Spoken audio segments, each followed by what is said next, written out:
In our discussion about this spiritual trip, which is a once-in-a-lifetime obligatory journey that the all-merciful, all-wise Master of the universe invites everyone to undertake, and which has the potential of transforming our lives totally.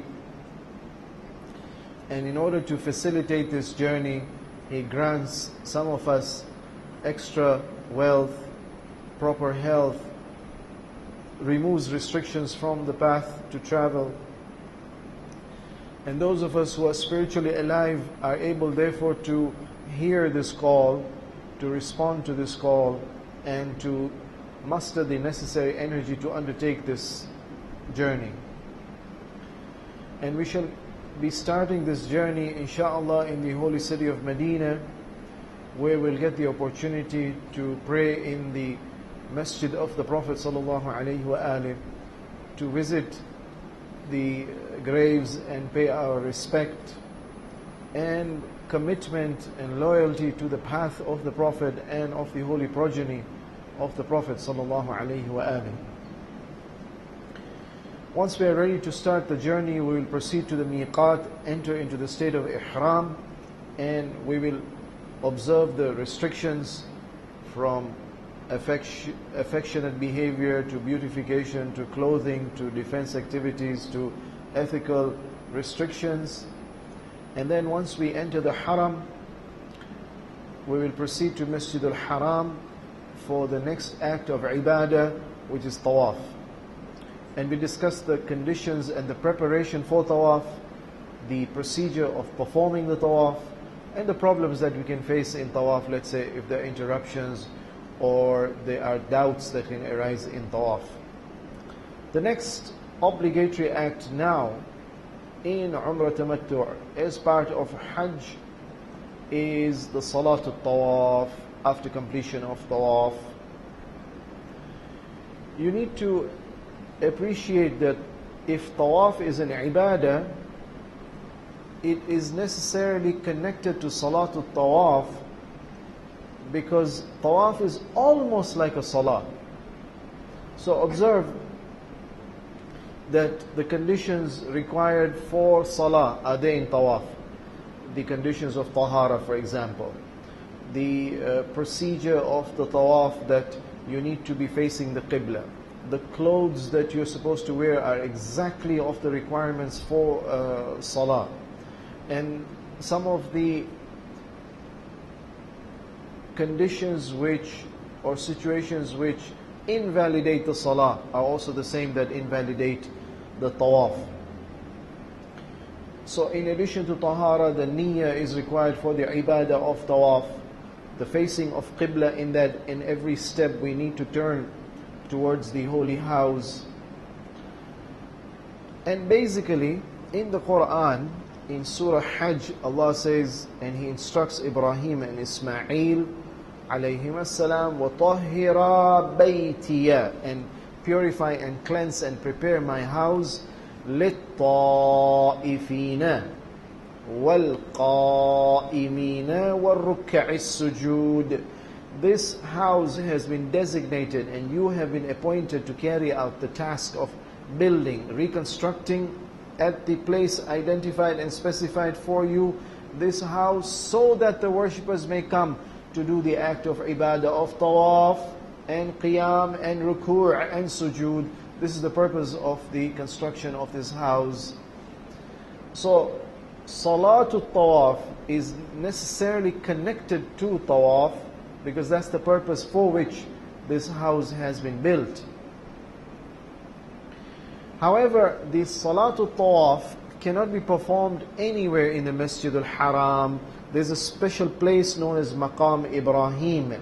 In Surah Baqarah chapter 2, ayah 125, Allah announces, وَاتَّخِذُوا مِن مَقَامِ إِبْرَاهِيمَ مُصَلَّى.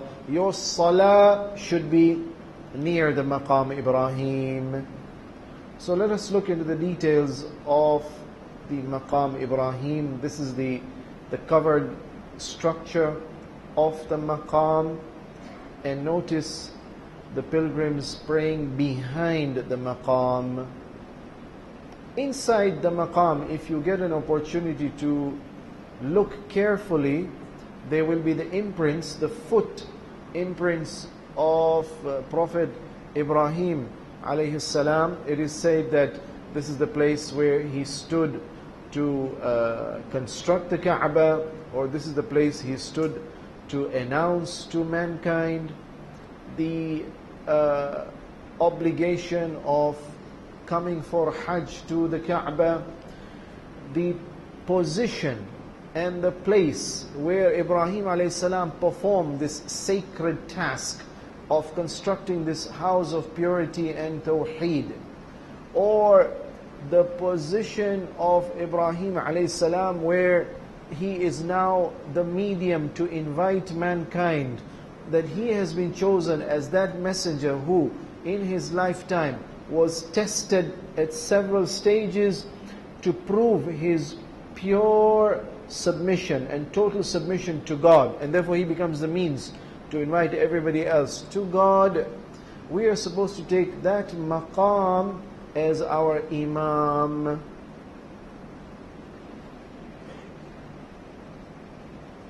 So behind the maqam is the place where we are supposed to stand. This salah is very important. It's so important that if a person performs a tawaf but does not perform the salatul tawaf, deliberately neglects it, the umrah is batil, and therefore the hajj becomes batil. The time for the performance of this salatul tawaf is restricted. We don't have the freedom to choose any time we want. The moment we finish tawaf, immediately, as soon as possible, we should proceed from the Hajar al-Aswad, where we have completed the tawaf, to opposite the door of the Kaaba, where the Maqam Ibrahim is located, to perform this salat. Within about 5-10 minutes, we should be able to start the salah, so as not to break the continuity. The salah is part of the completion of the ibadah of tawaf. What if a person gets delayed? Purposely delays the tawaf is batil. You have to pray the tawaf all over again and then do the salatul tawaf. But a person is caught in a crowd, or an emergency arises and he has to leave for wudu, let's say, or he has to leave to attend to some emergency. What happens then? Marwatul Khoi and Hazrat al-Sistani, they say if the excuse is not genuine, you have to repeat the tawaf. So I want to perform Salatul Tawaf. It has to be done behind the Maqam Ibrahim. The Maqam Ibrahim has to be taken as the Imam and to be in front, and we are to pray behind or near the Maqam. On the side of the Maqam is also acceptable. If for some reason behind the Maqam and near the Maqam it is not possible because there's a huge crowd of pilgrims making tawaf, then we are allowed to pray behind and far away from Maqam Ibrahim. Or no, behind Maqam but to the right of the Maqam or to the left of the Maqam, if behind and far is not possible. If it is not possible to combine, notice I've written the plus sign here, meaning that if you cannot perform the salah behind the maqam and near, and you end up praying behind the maqam and far, then ihtiyat, according to Hazrat al-Sistani, may Allah protect our maraji, you have to do two salah. One salah far away behind the maqam, and one salah near the maqam but not behind the maqam, because there's no place to the right of the maqam or to the left of the maqam. No, it's not possible to combine. The crowd is too big. No problem. So either only to the left of the maqam or right of the maqam, or only far and behind the maqam. And if even that is not possible, the crowd is so great then as a necessity you can pray anywhere now, wherever, as near as possible to the maqam. However, mustahab, ihtiyat mustahab, that if later on it does become possible to repeat the prayer when the crowd is less, near the maqam, behind the maqam, mustahab to repeat the prayer.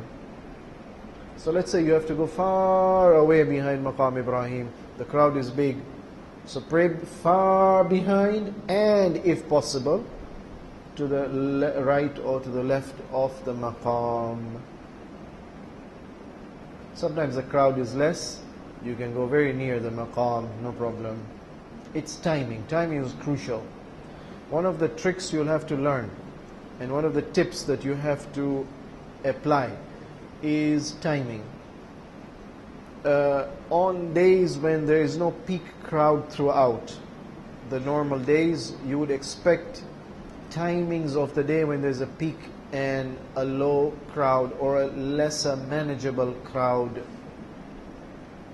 Obviously the time of salah, there will be huge crowds.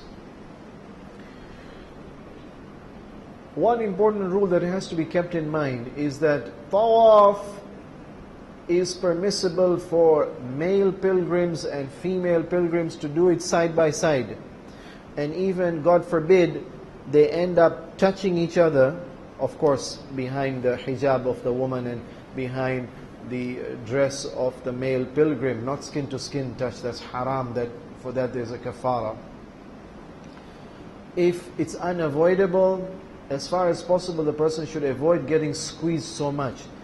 Crowding means you are together but not in so close contact that you touch each other.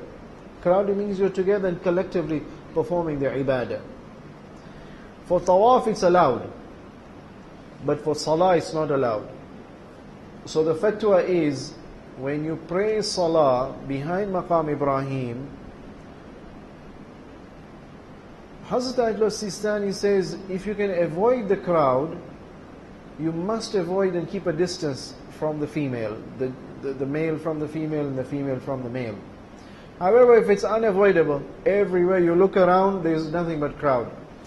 And the time is running out for salah now. It has to be done as soon as possible after tawaf. Under unavoidable circumstances, it's allowed.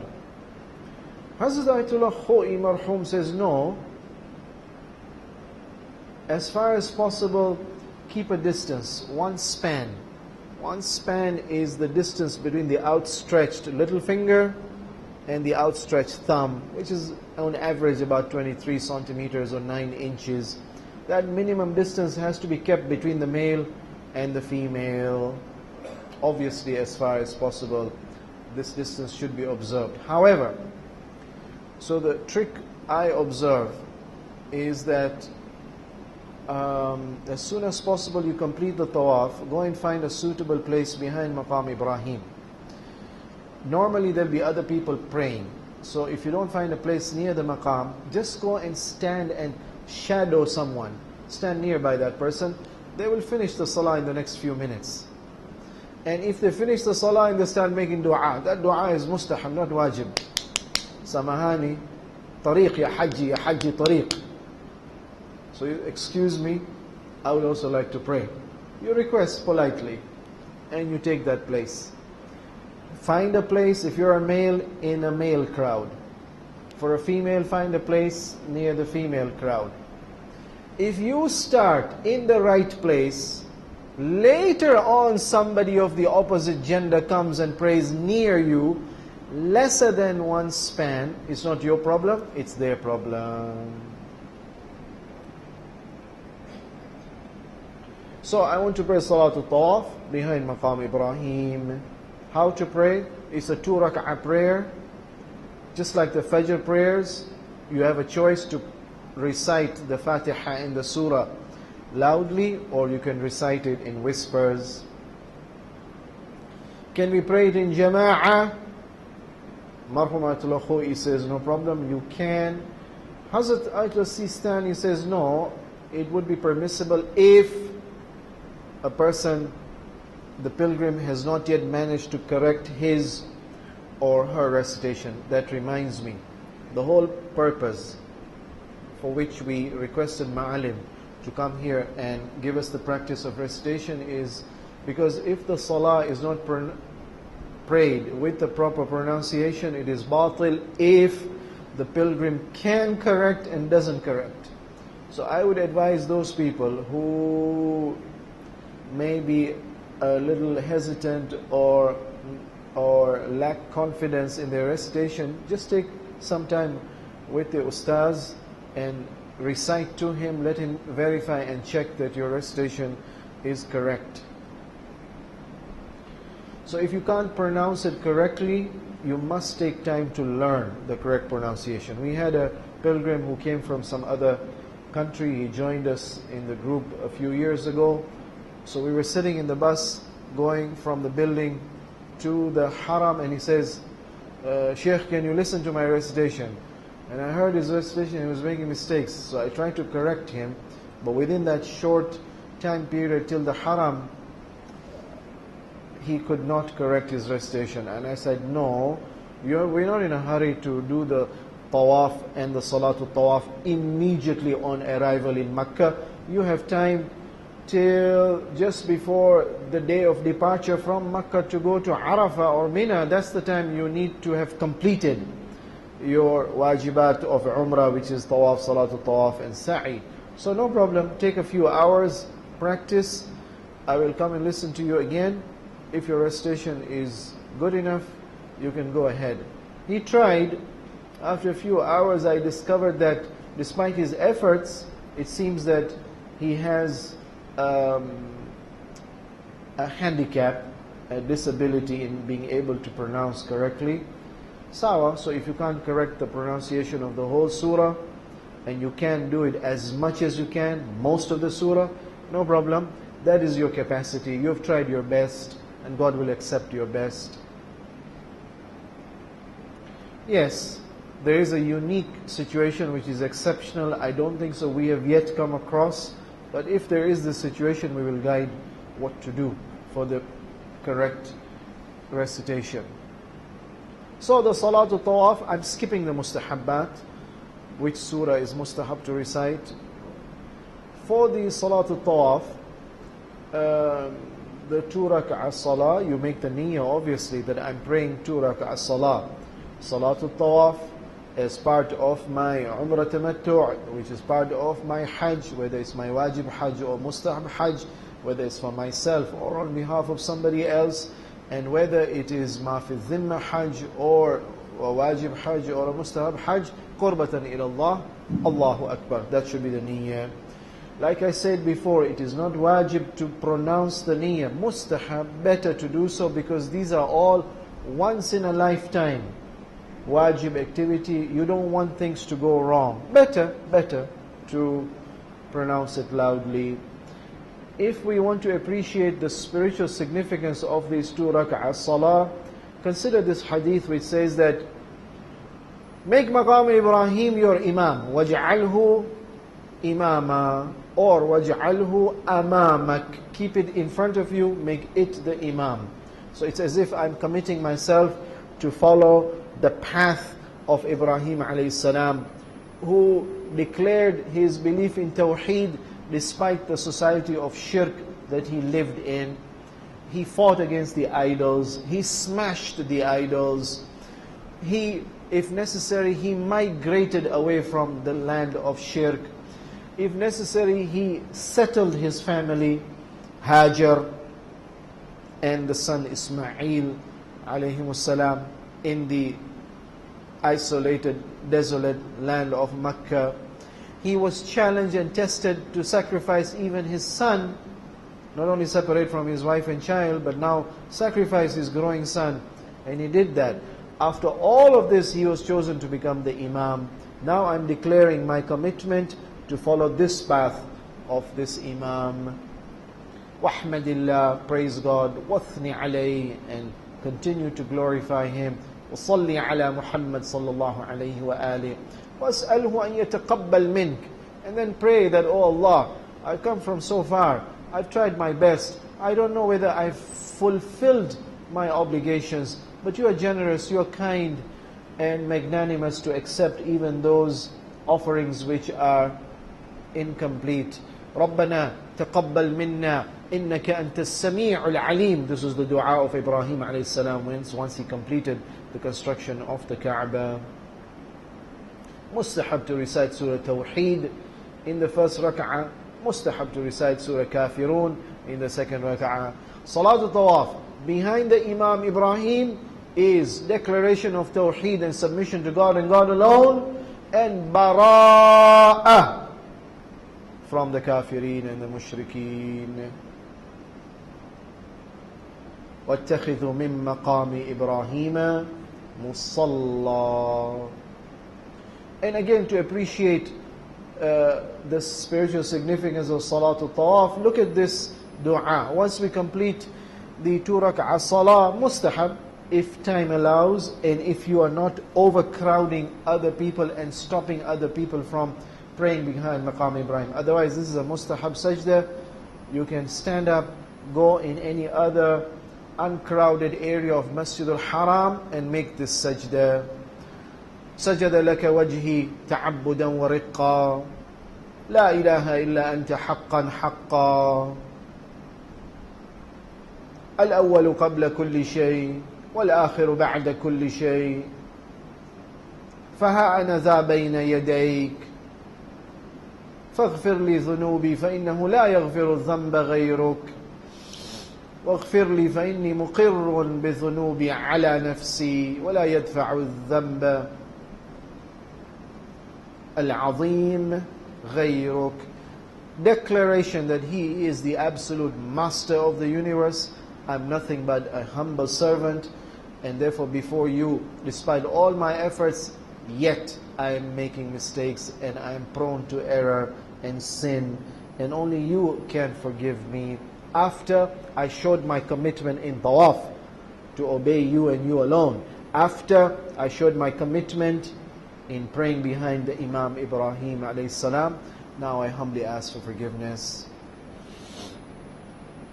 After completion of the wajib act of tawaf and salatul tawaf, the next wajib act is the sa'i between Safa and Marwa. Of course, it's mustahab after completion of salatul tawaf to go to Zamzam, the well, mustahab to take water, to drink the water, to splash it on the face, on the head, to rub it on the chest, and there's a dua to be recited. But the wajib act is the sa'i now between Safa and Marwa. This is an old picture. The new picture is that this has been now put behind glasses. This is the Mount Safa. Safa basically is a part of a mountain, the mountain ranges of Abu Qubais, in the southeastern part of the masjid. You will notice that if you want to go to Safa, you remember Hajarul Aswad is to the east. You'll see the sun rising around the area of Hajarul Aswad in the Kaaba. That's the eastern side. And Rukn Yamani is the southern side. The southern eastern part of the Kaaba, that's where you will get Safa. So once you finish Salatul Tawaf behind Maqam Ibrahim, you'll have to move in this direction to reach Safa. That's where the mountain is located. Marwa is part of the Qayqa'an mountain, which is on the northeastern side of the masjid. So Rukn Iraqi and Hajar al-Aswad, towards this corner you'll find the Marwa mountain. So there's a long corridor which has been artificially constructed between the two mountains. Of course, what has happened is there's an extension that has taken place. In the past there was only the ground level. Now they've extended it to the first floor and the second floor, and now even a basement floor has been created, and also the width has been doubled to double the size. This is an older diagram. So before I start the wajib ritual of the sa'i between Safa and Marwa, let me just quickly remind you about the significance, spiritual significance of the sa'i. It's the seventh holy Imam, Musa al-Kadhim alayhi salam, says that جُعِلَ لِسَعِي Ibrahim. This sa'i between Safa and Marwa is the sunnah of Ibrahim alayhi salam, of Hajar, as when she looked for water for the baby. Ibrahim and his wife Hajar therefore are the trend setters. They are the ones who were involved in the building of the Kaaba. He is the one who sacrificed his son for the sake of God, the ultimate sacrifice.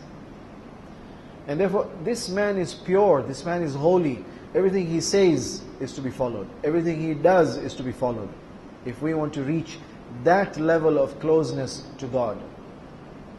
It's a long distance between Safa and Marwa, roughly about 400, a little less than 400 meters. Hajar, she fed the baby Ismail, but till finally the water dried and her breast dried. She drank from this water and she fed the baby, but finally there was no more water available. So then the baby was crying, and the tradition says she started running to look for a helper. So she noticed this mountain, she climbs the mountain. That means she makes her utmost effort to strive and struggle to serve another human being, not for herself, to serve somebody else. Climbs the mountain, and maybe she sees a mirage. Maybe not. So she rushes towards Marwa, reaches there and discovers that no, there is no water around here. But she doesn't give up hope. She looks around further. Maybe there are travelers bringing. Maybe there's another water source on that side of the mountain. Nothing. So I finish watching from Safa and finish from Marwa. Let me try to go somewhere else. But no, there is nowhere else now. These are the two top mountains here. She comes back to Safa, perhaps saying that maybe I did not do enough on Safa, or maybe now somebody has appeared on the horizon, so let me go and check again from Safa. She does that 7 times till finally Jibreel alayhi salam causes the water to flow from the foot of Ismail.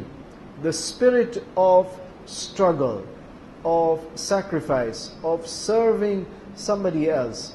Strive as much as you can. Don't ever give up hope. Do it for the sake of God.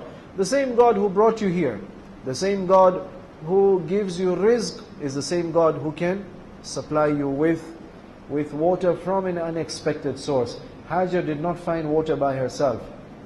This was a miracle. And the water was made to flow at the feet of Ismail alayhi as-salam. So we want to repeat the experience of these pure holy beings, but there's a particular ritual that has to be observed. In the Quran, in Surah Baqarah, chapter 2, ayah number 158, Allah says, Inna as-safa wal-marwata min sha'airillah. These are two landmarks, Safa and Marwa. These are places designated by God to be places of worship. Sa'i is an act of worship between Safa and Marwa, and therefore the niyyah has to be there, that this is an ibadah. I perform sa'i, 7 rounds from Safa to Marwa, and back from Marwa to Safa, 7 rounds, as part of my Umrah Tamattu', as part of my Hajj, Wajib Hajj or Mustahab Hajj, for myself or for my sponsor or beneficiary. First time Hajj, Mustahab Hajj, Ihtiyat Hajj, Qurbatan ila Allah. Inna as-safa wal marwata min sha'airillah. Do I start from Marwa? No. The Prophet says, start from where God started. Allah in the ayah says, Inna as-safa wal marwata min sha'airillah. Tahara, from the state of hadath, of either wudu or ghusl. No, not wajib. Remember, in the whole of the Hajj, from miqat till taqsir, no ibadah requires tahara except for tawaf and salatul tawaf. Safa and Marwa are outside Masjidul Haram. They are not part of Masjidul Haram. Therefore, even a woman who is not allowed to enter the Masjidul Haram because of her state of hadath, let's say, can still go and do sa'i between Safa and Marwa in special conditions. Oh, sorry, I didn't realize. They switched it off. Oh, I'm sorry.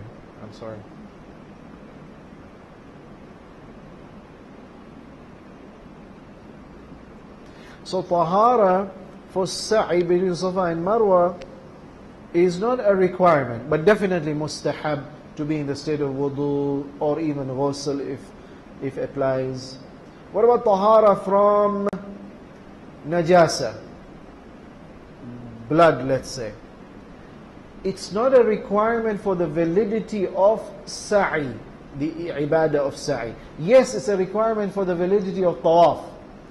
Yes, it's required for the validity of salatul tawaf, but it's not required for sa'i. However, it is haram to allow najasa to remain on the ihram because we're still in ihram. But for sa'i, mustahab to remove the najasa. Covering of the private parts, not necessary as a condition for the validity of sa'i, but definitely haram to expose the private parts in the state of ihram. And for women, it's the whole body hijab. What is the position in the whole sequence of the events and the rituals of Umrah al-Tamattu'? It should be done after tawaf and after completion of salatul tawaf. So if for some reason some person forgets after tawaf, rushes for sa'i, he has to stop, come back and do salatul tawaf, then proceed for sa'i. This is how the Prophet ﷺ did it. So if somebody does it before tawaf, you must repeat the sa'i again. First go back to tawaf and salatul tawaf, then come back and do sa'i again. The continuity, I'll discuss that a little more in detail. Remember, I said for the purposes of increasing capacity to accommodate more Hujjaj, Safa and Marwa corridor has now been extended vertically downwards, underground, and vertically upwards. Are we allowed to do sa'i at the basement level? The fatwa of... This is one of those occasions where we can't follow the deceased mujtahid, because the deceased mujtahid has no fatwa. In his lifetime, this change did not occur. This is a new development. So we ask the living mujtahid. Hazrat Ayatollah Sistani, may Allah protect him, says that no problem, you can do sa'i in the underground level, provided the underground corridor is between the two mountains. Not that a new underground corridor has been created away from between the two mountains. What about the corridor above the first floor, the second floor? No. Kwa nini? Kwa sababu the sa'i has to be between Safa and Marwa. Safa and Marwa doesn't extend so high. What about the breathwise expansion now? So let's say in the past, the corridor between Safa and Marwa was this much. Now in the past few years, they've doubled it. So the answer is, Hazrat Ayatollah, this is a new issue. We can't continue with the fatwa of the old mujtahid. This is not there in his research, so we refer to the living mujtahid. Hazrat Ayatollah Sistani says that as a follower, you must go and check there in Safa and Marwa whether this newly built passage, is it between the mountains of Safa and Marwa, original mountains extended? Then when the older corridor was built, the mountain was cut. So the older corridor was between half the actual mountain. Now when they've expanded and doubled the corridor, actually it is between the original two mountains. If this can be established, you must check and investigate. If yes, then you're allowed. If you are sure, no, the original mountain was still here, where the old corridor was there. The original mountain did not extend beyond where the new corridor has now been created. So you can't do sa'i in the new corridor. But if yes, if you are reasonably sure after your investigation, let's say you talk to historians, let's say you talk to the older generation of pilgrims who used to go even before the older corridor was constructed, let's say in the 60s. And they tell you, no, in our times the mountain did extend beyond.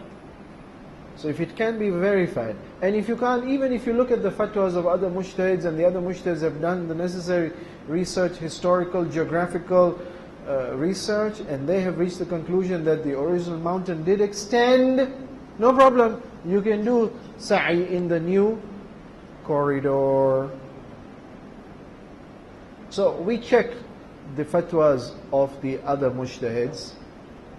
So Ayatollah Khamenei, may Allah protect our Maraji, Marhum Ayatollah Bahjat, Hazrat Ayatollah Ja'far Subhani, Hazrat Ayatollah Musavi Ardebili, Hazrat Ayatollah Makarim Shirazi, Hazrat Ayatollah Sayyid Muhammad Shirazi, Shahrudi, Hazrat Ayatollah Nouri Hamadani, Hazrat Ayatollah Safi Gul Paygani, Hazrat Ayatollah Yusuf Sani'i. All these Marajis say, no problem. You can do sa'i in the new corridor because according to their investigation, the original mountains did extend. And therefore, to do sa'i in the new extended corridor, allowed. Lakini, to be on the safe side, as Allah Sistani says, go to the mountain, start your niyyah and your sa'i from the old side of the corridor, and then walk down to the new side of the corridor.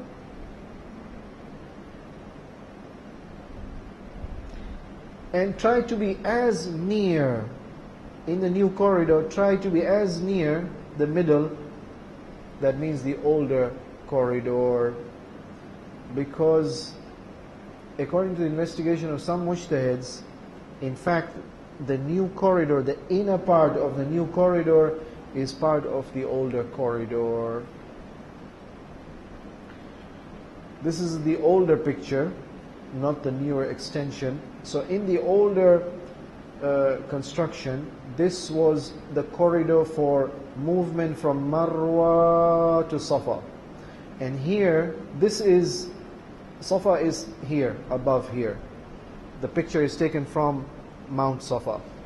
And this part of the corridor on the right side of the picture is from Safa down till Marwa. I want you to note that this part of the corridor is flat ground. This part of the corridor is beginning to rise up now. There's a gradient, but it is a marble gradient. You don't see the mountain here, but it's a marble gradient. Just keep that in mind when I will discuss where to start and how to start. This gradient is important. This is a picture from the middle of the corridor. So, we want to do the sa'i. What is the procedure? First of all, the most important thing you must remember is sa'i is an essential part, it's a rukn of the umrah and therefore of the hajj. If a person doesn't do it purposely, the ibadah isn't complete. I want to pray salah and not make ruku'. Samahani. You can't not do ruku'. Your salah isn't complete. When is sa'i? After completion of tawaf and salatul tawaf. Do you have to do it immediately after completion of salatul tawaf? Like after completion of tawaf, immediately as soon as possible you must proceed for salatul tawaf? No. You can delay if you want, no problem. If you did the tawaf and salatul tawaf during the daytime, you can delay till the night time. For what reason? Well, I want to rest. No problem, you're allowed. For what reason? Hey, daytime is very hot. I'm exhausted. For what reason? No reason. I want to delay. No problem, you're allowed to. The Sharia does allow. Lakini, there's one limit. There's a limit of how much you can delay. And that limit is, you can't delay till the next day. You have done tawaf and salatul tawaf today. Before sunrise of the next day, you must complete the sa'i.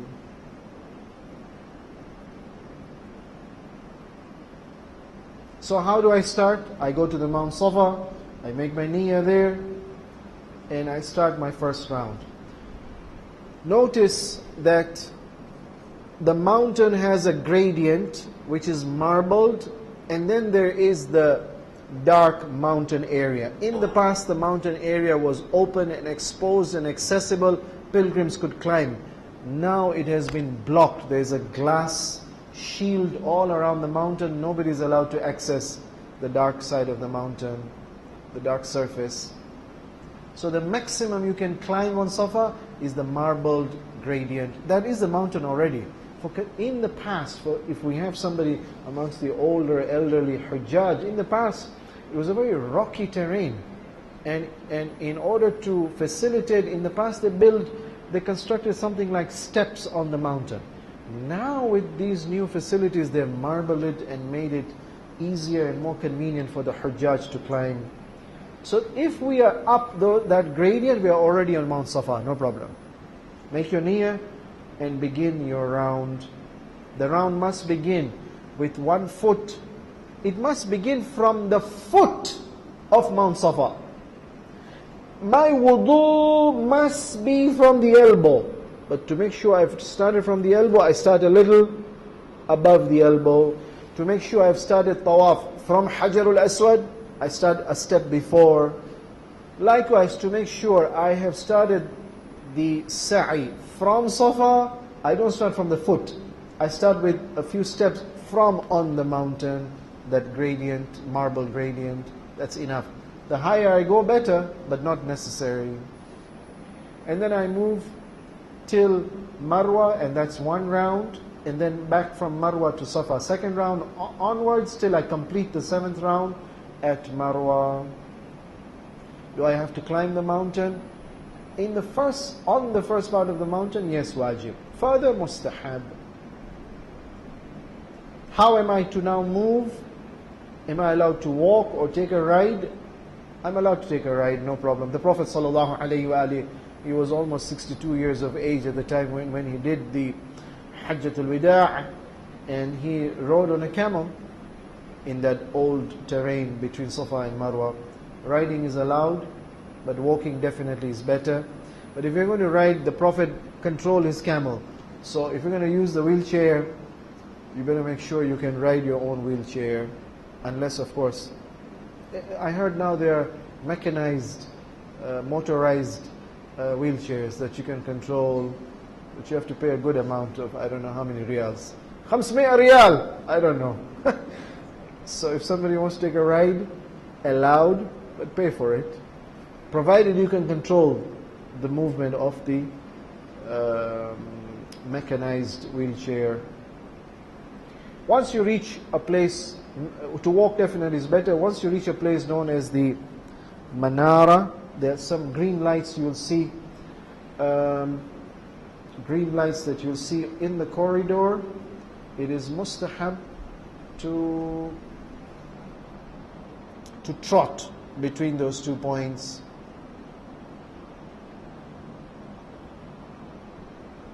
Look at these green lights. This is the older version, but even in the newer version, the green lights are there. Mustahab to trot between these 2 positions.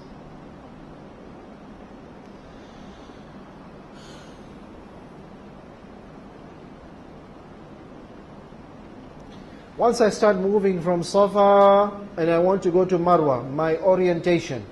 In the Kaaba, the tawaf around the Kaaba was that my orientation was my left side of the body should face the Kaaba. Here my orientation is my whole face should face towards Marwa if I'm moving from Safa, or it should face Safa if I'm coming from Marwa. I must face my destination. So what if I change my face direction? In Tawaf I'm allowed to do that so long as my left side of the body is facing the Kaaba. Likewise in Sa'i, I'm allowed to turn my face only, a bit to the right, a bit to the left. However, if I turn my chest and part of the body away from, let's say it's from Safa toward Marwa, away from Marwa, then no, that sector of the Sa'i becomes batil. This is a common problem. Sometimes people are in a group and they suddenly notice they are missing the group, so they start looking for them. They are walking and they're looking for somebody. No, that breaks that sector of the Sa'i. You have to repeat that sector, come back and walk again that sector. What about the route between Safa and Marwa and Safa? There is a designated route. So follow the conventional route. Don't take a detour. Go to Safa, make your niyyah, come down, go to the Kaaba, say salam to Hajar al-Aswad and go towards Marwa. No, not allowed. Or no, come down from Safa, leave the area, go to some place outside there to a restaurant and then come back and join Marwa. No, it has to be in the designated conventional route. And you have to move. It has to be sa'i, movement toward, not retracing steps. So you can't face Safa and walk backwards to Marwa. Or you can't walk sideways. That is batil. Continuity between the rounds, yes, required. However, you're allowed to take a brief rest, just like in between tawaf, it was allowed. You're allowed to rest for a few minutes. Definitely you're allowed to take rest for salah. Or no, some emergency work crops up, just like it was permissible for tawaf to take a break for helping out somebody else or helping yourself for an emergency. So also for sa'i, you're allowed to do so. What if somebody wants to take a break between sa'i for no reason? No reason allowed, lakini there's one condition, and that is mu'alat. Mu'alat means continuity. A few minutes break, no problem, allowed. If it's a long break, ihtiyat wajib, you come back, complete your sa'i from whichever round you disrupted it and interrupted it, and redo all the 7 rounds all over again, ihtiyat. Qanini, because these mujtahids understand from the description of the Prophet's performance of this ibadah that this whole 7 rounds is one unit. Salah is qiyam and ruku' and sujood, one after the other. Sa'i is 7 rounds, one after the other. You can't put a break in between which is too long. What if you accidentally and forgetfully and ignorantly add rounds? So instead of 7 rounds, you end up making 14 rounds. And it has happened. I don't know, maybe the person didn't attend the sessions, or maybe he forgot, or maybe his impression was 1 round is Safa to Marwa, Marwa to Safa, round 1. Round 2, Safa to Marwa, Marwa to Safa. So he ended up doing 14 rounds. And we said, no, if you did it ignorantly, you're forgiven. Because there's a situation where this same thing happened in the time of Imam alayhi salam, and they came and asked the Imam, and Imam said, if you did it ignorantly, it's okay. What if somebody does lesser than 7 rounds? Well, if you do remember and the mu'alat gap is not too long, immediately when you recall, come back and finish the remaining rounds. What if you have doubt in the number of rounds between Safa and Marwa? Just like the doubts about the rounds in tawaf breaks the tawaf, so also sa'i becomes batil. It's 7, no more, no less. No remedy available for doubts. What if a person delays? Oh, you told us that after completion of Salatul Tawaf, we can delay sa'i. What if a person delays? And you said you were allowed to delay till the night time. In fact, we should do it before the Fajr of the next day. But the person delayed it beyond the Fajr of the next day. He's done Salatul Tawaf, but he has not yet done Sa'i between Safa and Marwa. And he was not sick. He didn't have a genuine excuse for delay. No, sorry. Continuity broken. You are now required to repeat Tawaf and Salatul Tawaf, and now come and do the Sa'i. Ihtiyat wajib. Marwatul Akhwi says, not Ihtiyat wajib. Wajib. You must repeat Tawaf and Salatul Tawaf, and then come and do the Sa'i. After completion of Sa'i at Marwa, the 7th round, the final act, which is wajib now, is taqseer, which means trimming of the nail or the hair of the head for the women, but for the gents also allowed trimming of the hair of the beard or the mustache. No other hair, please. Taqseer is a rukn, wajib.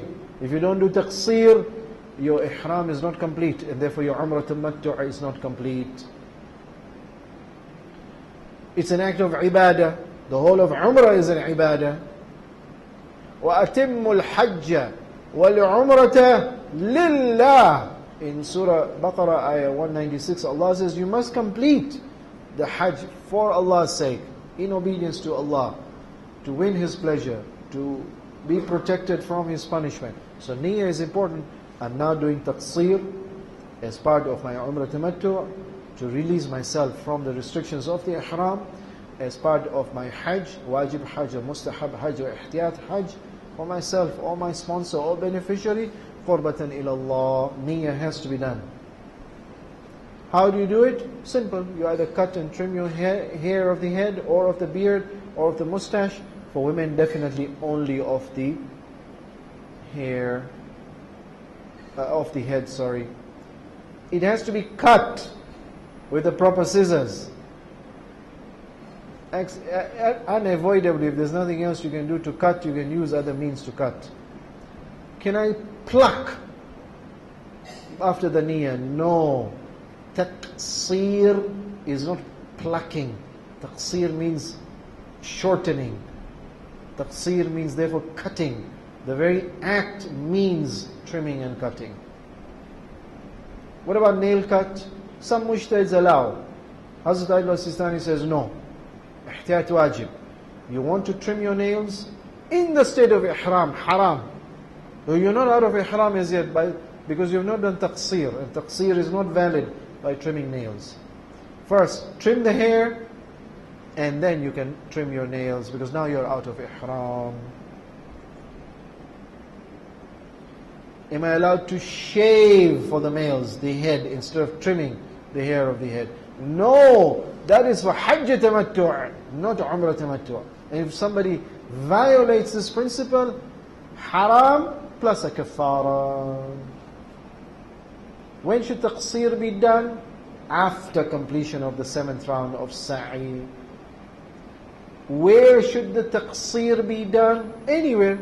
After Marwa, you can do it at Marwa, you can do it, go home and do it, or anywhere between Marwa and your home, anywhere basically. But after completion of the 7th round of Sa'i, and definitely it's a wajib rukn and therefore cannot be neglected. The result of taqseer now is all the 26 prohibitions of the ihram become halal, except for the prohibitions of the haram. The prohibitions of the haram, the plucking of grass, the hunting of the animals, those restrictions remain. But they are of the haram, not of the ihram. And incidentally, the reason why this is known as Hajj Tamattu', following after Umrah Tamattu', is between the Umrah, completion of the Umrah, and the beginning of Hajj, there is Tamattu'. All the haram become halal, and this is Tamattu'. Problems. You are still in ihram if you have not done taqseer, and therefore in ihram is haram. Somebody else is asking for help. Can you cut and trim my hair? No, you can't till you do your own taqseer. Some people get excited I finished my sa'i, I finished my umrah. No, it's a small trim, but very important. You can't say, I finished my salah, ashhadu an la ilaha illallah, wa ashhadu anna Muhammad Rasulullah, abduhu wa rasuluh, Allahumma salli ala Muhammad wa alihi. You stand up and you walk away. No, assalamu alaikum wa rahmatullah. Salam is necessary to come out of salah. Likewise, taqsir is necessary to complete the umrah. Or no, innocently, oh, I can't find scissors. Inshallah, I'll reach home and I'll do the trimming. You reach home, you're excited. Mubaraki, mashallah, you finish your umrah. You forget. You think you're out of ihram and you're not out of ihram. Make sure you do the taqsir. And be sure that if you haven't done the taqsir at Marwa and you're on your way back home, you are still in ihram. And therefore all the restrictions will apply. If it's the daytime, for men it is not allowed to take shade. And all those restrictions apply. And definitely, or incidentally, trimming of the hair of the head, or of the mustache, or of the beard, is the way to do taqsir. But shaving of the beard is haram. You can't do a wajib act through a haram act.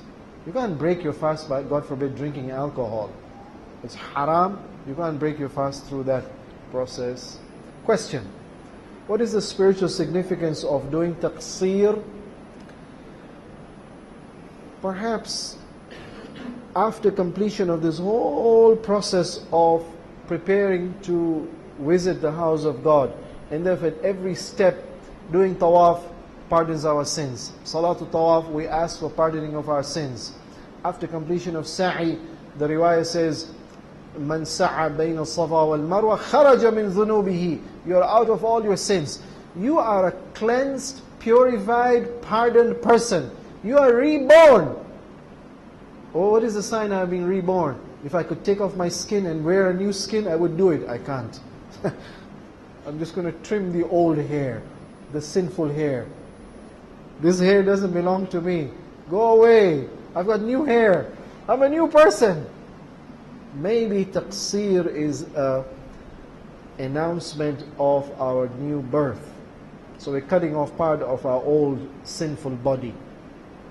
Or maybe hair could represent beauty, and trimming, if we say trimming makes a person less beautiful, then we are sacrificing lower beauty for the higher beauty. I've completed the rituals, the wajib of the Umrah to Tamattu'.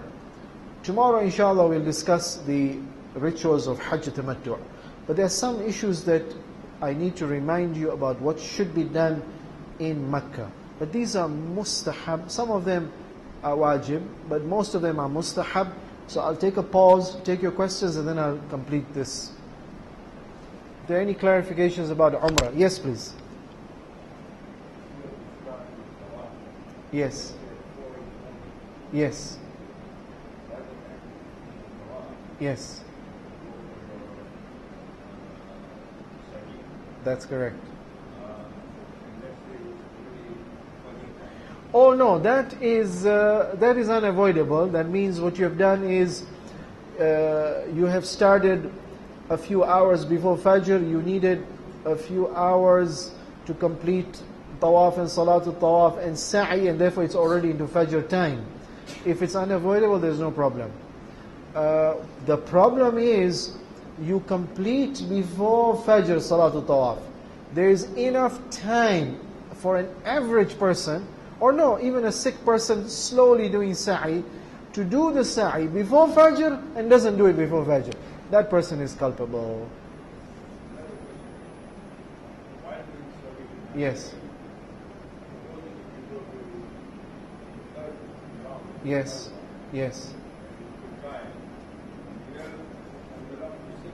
No problem. You can sit anywhere between Safa and Marwa. You can take rest on Safa, you can take rest on Marwa. Incidentally, try to time yourself, if you wish to take rest, try to time yourself to stop either at Marwa or on Safa, because there's some mustahab dhikr to do, mustahab du'as to do on the mountain. If you can do them, wonderfully.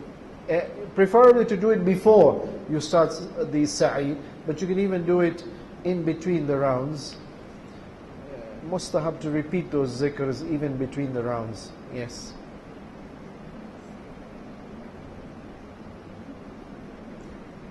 So, yes, please.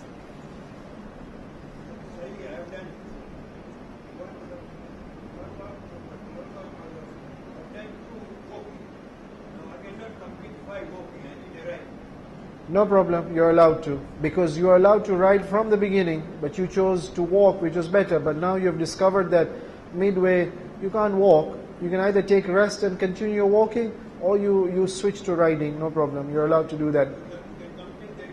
Remaining part in riding, no problem. Yes.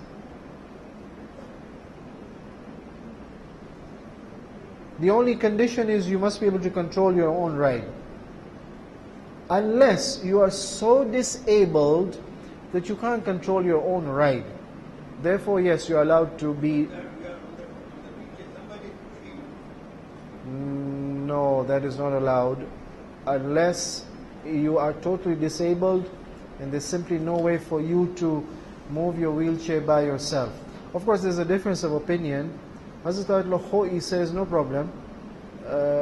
You can be driven on a wheelchair, but provided the driver is under your control, no problem.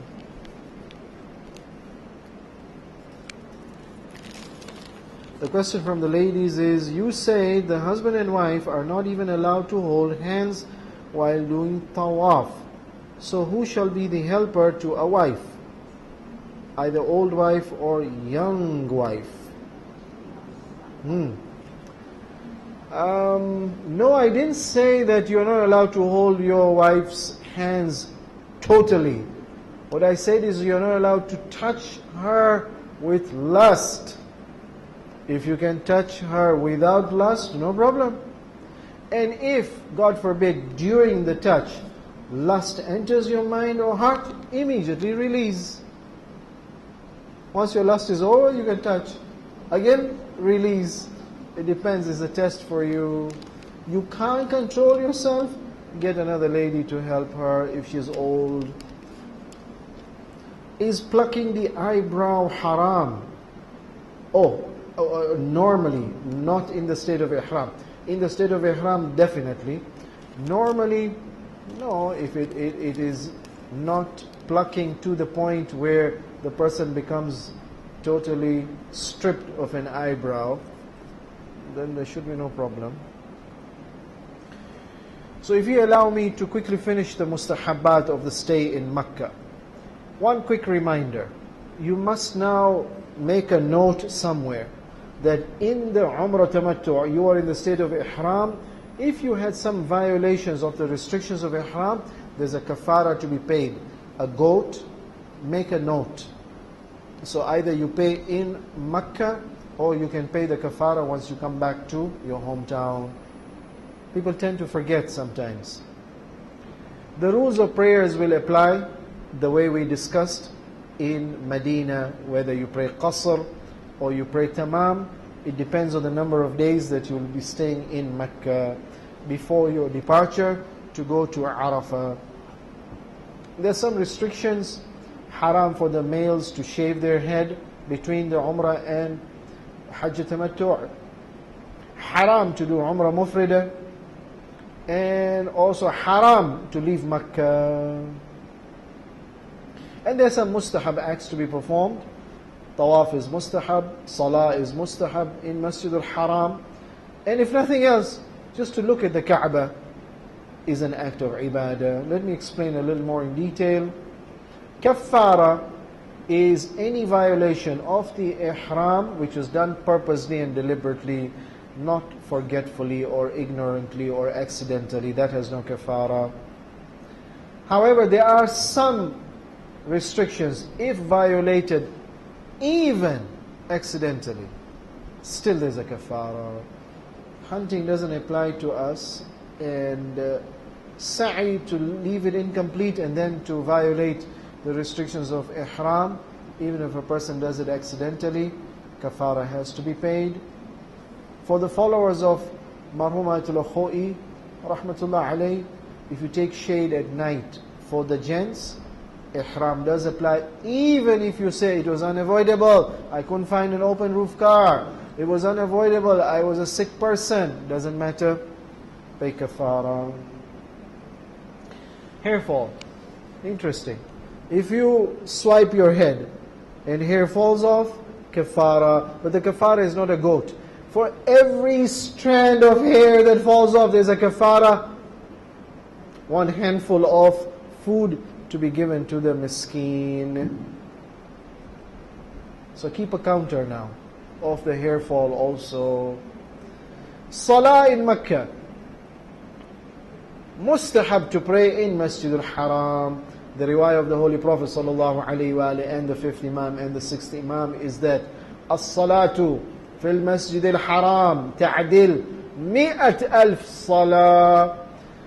In Masjid al-Nabawi is 1,000 salah. In Masjid al-Haram, one salah is equivalent to 100,000 salah elsewhere. As much as possible. Therefore, your life in Makkah should be structured in such a way, try to pray at least the wajib prayers in Masjid al-Haram as far as possible. Of course, being in Makkah, you have the same choice. Even if you are a traveler staying in Makkah for less than 10 days, still you have the choice of praying full. Lakini, for those of the Hujjaj who are going to Makkah early, such that they will definitely spend 10 days before their departure to Mina or Arafah on the 8th of Dhul Hijjah, if they complete 240 hours, 10 days in Makkah, they have no choice now. They must pray full. However, don't count your travel to Arafah as part of your 10 days. Because Arafah now is going to be away from Makkah. True, Makkah is expanding. Arafah is almost becoming a suburb now of Makkah. But still, Arafah from Masjid al-Haram is 20 plus kilometers. Yes, the border of Makkah till Arafah is less than 20 kilometers. But that is, therefore you're not counted as a musafir. However, it will not be counted that you are staying for 10 days in Makkah, because you will be away to Arafah on the half of the 8th day, the whole of the 9th day, the whole of the 10th day in Mina. So minimum 3 days you'll be away from Makkah. So you cannot count 7 days in Makkah plus these 3 days, because I've not traveled 8 farsakh, so therefore I'm a full 10-day settler and resident in Makkah. No. If you don't stay full 10 days in Makkah, you have the choice of praying qasr, you are a musafir. So choice is there. So I want to apply the choice. I'm less than 10 days and I want to pray full. Where some mujtahids say no, you can only pray full in Masjid al-Haram. Marwatul Akhui says no, in the old Makkah city you are allowed to pray full if you're a traveler. So up until Jannatul Mu'alla is counted as old Makkah. Hazrat al-Sistani says no, the whole of the Makkah city you can pray full, you have the choice. Restriction in Makkah between completion of Umrah Tamattu and before you start Hajj Tamattu. Haram to do another Umrah. Umrah Mufrida? No, not allowed. Not only is not allowed, it is batil in itself. It's a useless waste of energy therefore. However, it doesn't invalidate the Umrah Tamattu and the Hajj Tamattu, according to other mujtahids. According to Hazrat al-Sistani, sorry, if you do Umrah Mufrida, it nullifies your Umrah Tamattu. So you must repeat now your Umrah Tamattu. So it's a dangerous ritual to perform even if you have a lot of time. I'm in Makkah, I've got enough time, I wish to visit the suburbs like the Ghar of Thawr or Ghar of Hira, where the Prophet received the first revelation. Thawr is where he went to hide himself on his migration away from Makkah towards Medina. Most of the mujtahid says no problem, they are just a little outside Makkah, you're allowed to. Hazrat al-Sistani says no, ihtiyat wajib, you're not allowed to go to these suburbs for the visits. But he makes a ihtiyat, so if you do wish to go, you can make ruju and you'll be allowed to. So I'm not allowed to leave Makkah. So I'm not allowed to do Umrah. So what do I do in Makkah now? Mustahab to do tawaf. As many tawaf between completion of Umrah Tamattu and before you enter into Ihram of Hajj Tamattu. The sixth holy Imam says, the Holy Prophet sallallahu alaihi wasallam used to do 10 times tawaf daily. 3 times in the early part of night after Isha. 3 times in the late part of the night before Fajr. 2 times after Salatul Fajr. And 2 times after Salatul Dhuhr. 10 times a day. And كَانَ فِي مَا بَيْنَ ذَلِكَ رَاحَةٌ. And then he used to rest between the time of tawaf. So notice the timetable for a person in Mecca. Salah as much as possible in Masjid al-Haram. Mustahab tawaf as much as possible. If you're going to do mustahab tawaf, I need to remind you about a few rules about mustahab tawaf. They're different from the wajib tawaf. Unlike wajib tawaf, you're allowed to break the mustahab tawaf any place before the 4th round, after the 4th round, and you are allowed to break the tawaf and just walk away. So you didn't do 7 rounds, you did 3 rounds and you walked away. Or no, you decide to take a rest with no reason. 3 rounds, I want to rest for half an hour, and then I come back and continue the 4th round. No problem, you're allowed to do that. Wajib tawaf, we were not allowed to do that. Even you can do mustahab tawaf without wudu to start with, and even if your wudu breaks between the tawaf, you're not required to come out of the wudu tawaf area to renew your wudu. Lakini, salatul tawaf, after mustahab tawaf, you must do wudu for the salah. And you're not required to pray salatul tawaf behind Maqam Ibrahim. You can pray salatul tawaf of mustahab tawaf anywhere in Masjid al-Haram. No, anywhere in Mecca. You leave Masjid al-Haram and go and pray 2 rak'ah of salatul tawaf in your home. Mustahab salatul tawaf. If you're going to do mustahab acts, it's mustahab to make some du'as in tawaf. So for example, when you reach the door of the Kaaba, you say, Allahumma al-haramu haramuk, wal-baladu baladuk, wal-baytu baytuk, wal-abdu abduk, فمسكينك ببابك فقيرك ببابك فتصدق عليه بالجنة.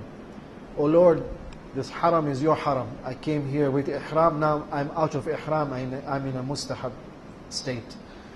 The city is your city, the house is your house, I'm at your door, I'm a humble, needy, empty-handed servant. I want sadaqah, give me the sadaqah of Jannah. I want nothing else. You give me nothing in this dunya, but you give me paradise, I'm a winner. Of course, you can make other du'as, no problem. Mustahab during the tawaf to say, Oh Lord, I need your mercy. Allahumma inni ilayka faqir, wa minka khaifun mustajir. I'm afraid of my sinfulness and therefore punishment. Fala tubaddil jismi. Don't punish me by making me sick as a punishment. Wala tughayyir ismi. And don't change my name. I've come here, I'm blessed, I'm called by you, I'm your guest. Don't change my name from the good to the bad, from the virtuous to the wicked. Make me remain on the right path till the end of my life, inshaAllah. Let's pray to Allah for tawfiq to be able to undertake this journey in such a powerful way that it changes us for the rest of our lives. Wassalamu alaikum wa rahmatullah.